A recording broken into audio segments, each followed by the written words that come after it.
Subhanahu wa ta'ala berfirman dalam Al-Quran, Bismillahirrahmanirrahim, wal asri, demi masa. Wal asri, al asr ini kalau arti sebenarnya adalah memeras. Jadi kalau kita misalnya di Saudi beli jeruk yang jus itu namanya asir, karena sudah diperas. Kan sudah diperas, tidak bisa lagi dipergunakan. Wal asri, sesudah diperas. Wal asr, demi waktu asar. Kenapa waktu asar? Kita dari pagi kita kerja, asar baru selesai kerjanya. Sudah diperas tenaga kita seharian. Sudah sore istirahat karena sudah diperas, sudah capek kita. Allah berfirman, wal asri, demi masa, demi setelah engkau semuanya diperas olehku. Artinya kita diperintah oleh Allah, perintah ini sudah diperas oleh Allah, sudah kalian diperas. Wal asri, demi setelah kami peras kau.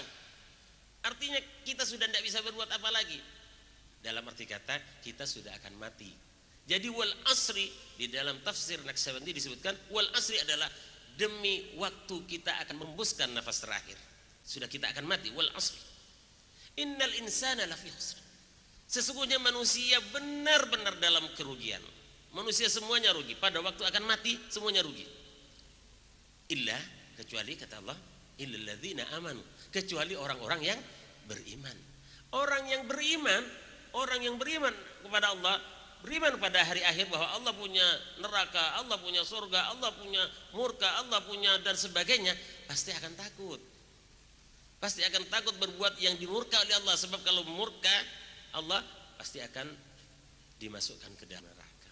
Jadi orang-orang yang beriman pasti akan berbuat yang baik. Makanya illal ladzina amanu wa amilus salihat. Jadi orang yang beriman pasti berbuat baik karena takut pada Allah. Jadi orang-orang yang akan mati nanti semuanya rugi, kecuali yang punya rasa takut. Kalau sudah takut pasti wa amilus salihat, dan orang yang berbuat baik itu pasti punya pengharapan.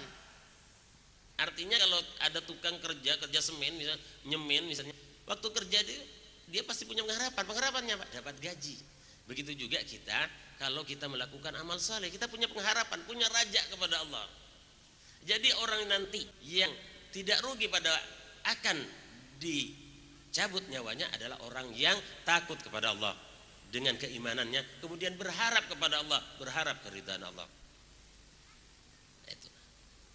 Wa tawasaw bil haqq wa tawasaw bis sabr. Saling menasihati di dalam kebenaran dan di dalam kesabaran. Ini juga orang yang tidak akan rugi nanti di saat akan menghembuskan nafas yang terakhir. Kenapa? Ini adalah orang yang cinta. Orang yang cinta saling menasihati dalam kebenaran. Kalau kita cinta pada seseorang, pasti selalu benar kata-kata kita.